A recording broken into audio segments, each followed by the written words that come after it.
Time for Talking Pints, and I've been joined by a very special guest this evening. He's someone I've got to know over the course of the last few years, and I'm proud to call a friend. His name is Steve Melnikoff, and he's a remarkable chap. You know, he's just come to the United Kingdom on Cunard Line on the Queen Mary, and even though he's nearly approaching his 103rd birthday, Steve, you've been dancing every night all the way over. Yes, we do, yes. It's one of my pleasures, and I do the ballroom, and then after that, we go to disco. So you go to disco? Yeah, we do that too, yeah. Now, I've seen a series of photographs of you on Queen Mary. You seem to be dancing with a different woman every evening, is that right? Of course.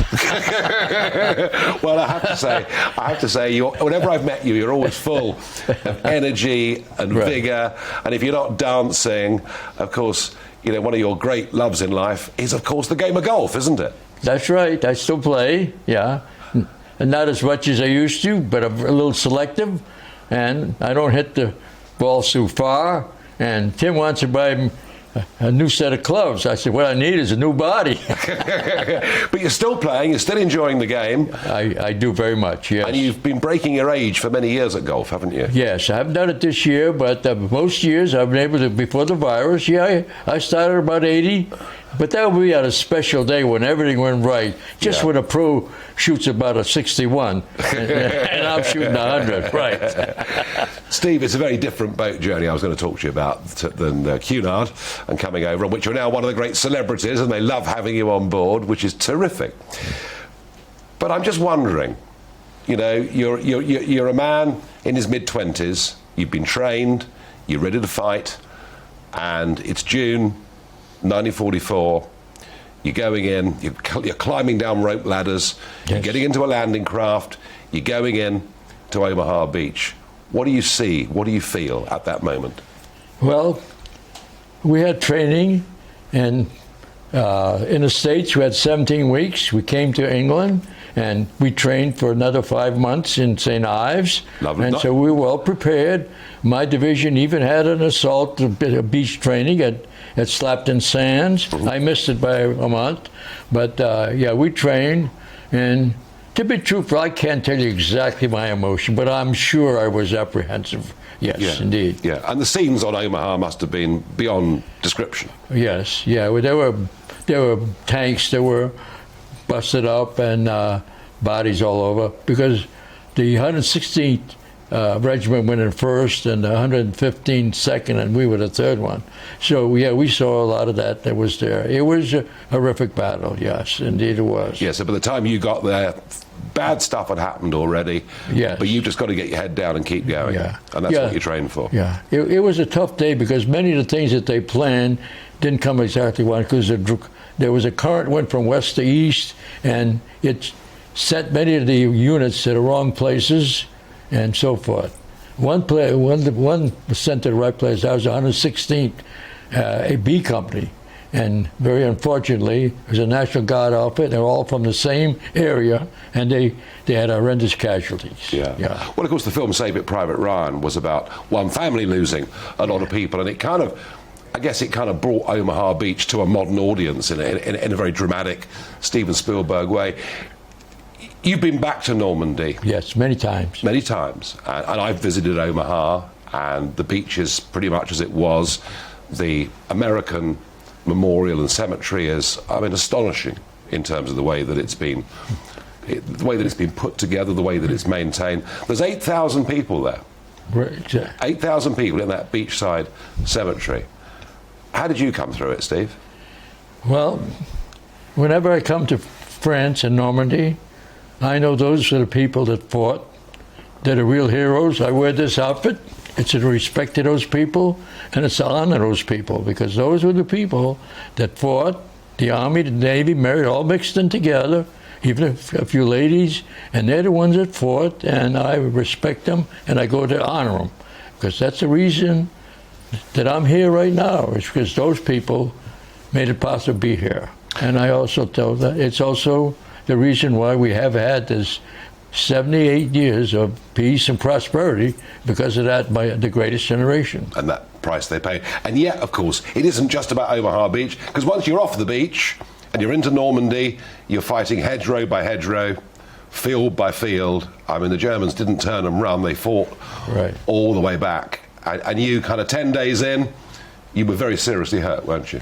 Yes. Our mission was to capture St. Lo, and our division was our mission, because that was the city that was the main communication with Germany to the eastern France. The railroads, roads, and telegraph all went through that city, and we wanted, but that would have cut off a lot of the supplies.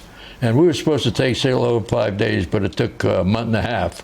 But yeah, we went at a place that was called Hill 108.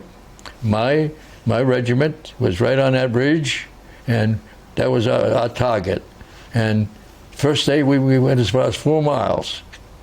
But the second day, they put more troops against us, and it was a difficult day. Yeah, I was injured on the morning of the second day, the 17th, and I was sent back to England. You took a bullet through the throat? Yeah, yes, right here, yeah.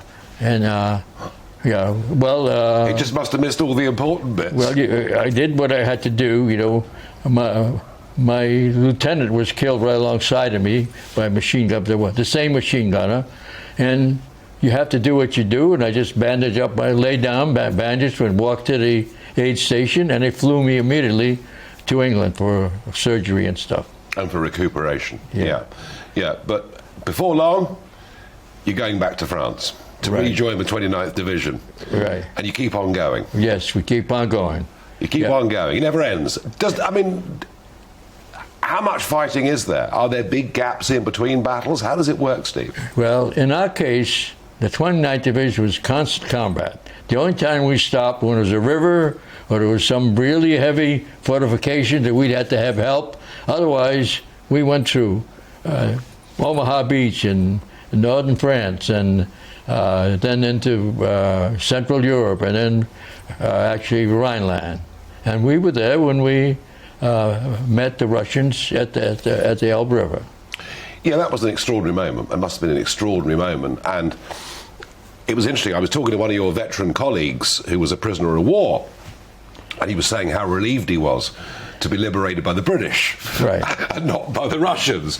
But for many, many, many people, they were living in fear, weren't they, of the Russians coming? Yes. Actually, I'll just say this. We reached the Elbe River in late February. April. And we beat the Russians there. And we actually had a rocket division that sent people over to, they wanted to surrender to somewhere. Yep. And so my regiment accepted 11,000 rocket division. And these were the rockets being fired. These were the guys who were, those are the rockets that were fired, and these were the experts, and they surrendered to our regiment, and it took us 2 days to get them all over the river. And not only them, but all the Germans were coming over that river, and civilians, because they did not want to be captured by the Russians because of the treatment the Russians had prior to that. Yes. And then VE Day. VE Day, where were you on VE Day when it all ended? We had a forest we had to clear. We sort of removed. The people say, how did I celebrate? We were still collecting prisoners and Germans and so forth. Besides that, it wasn't that you celebrate with. We're out in the field. But we were glad that it was over. But we were a little bit apprehensive because we knew now there's a good chance we'd have been sent to the Pacific.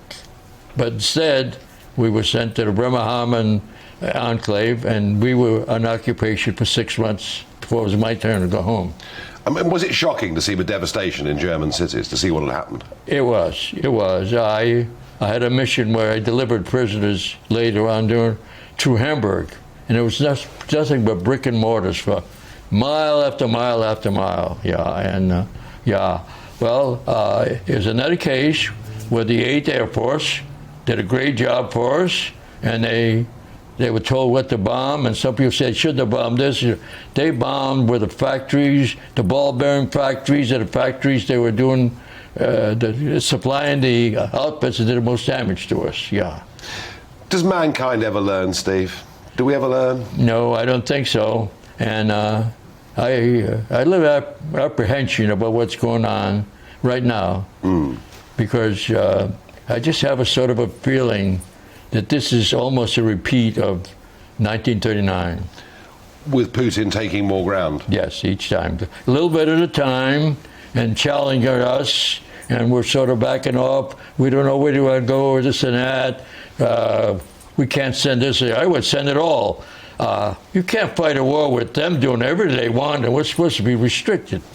But you know, I'm not in charge. So you've got your shame you're not, really, because I'm not sure Mr. Biden's in charge at times, are you? Yeah. I mean, the withdrawal from Afghanistan, and there's a lot to talk about in the world today. Steve, I want to ask you, after your experiences of all you went through, you know, Normandy, through Europe, you were wounded, seriously wounded once, you were wounded a second time, I think, as that campaign went on. How do you return to civilian life after all that? How do you get back to any sense of normality? Well, let me say this. When we came back, we could not talk too much about it at the start because our parents and our relatives and friends were all working over the clock, women and men, in the mines, the steel mills, the farmers. Were literally supplying the whole world the armament and the food and whatever to do the war. We even supplied the Russians. And so we couldn't just really, so we just went quietly back to work. And honestly, there are many American soldiers that could not talk about the war. It took me 40 years before I was able to really talk about it. And first time I come back to Europe was 60 years after the war. So you kept it all bottled up? A little bit, yeah. Yeah, we did. I was able to open up because after 40 years, I met my sergeant, and we had fortunately 4 men that were the same company in the 29th Division and C Company, and we would have meetings. One was my sergeant, and a sergeant's not your friend when you're private, but later on we were both tech sergeants, and we would have lunch every Tuesday for about 30 years before he passed away. Yeah. Wow. He passed away at 101. Yeah. Wow. Yeah. And Steve, you've got your 103rd birthday just round the corner. You're dancing into the small hours. Tim, who's looking after you on this trip, tells me you're on parade at 7 o'clock every morning. All right. You're playing golf. You're full of energy, opinions, thoughts, reflections.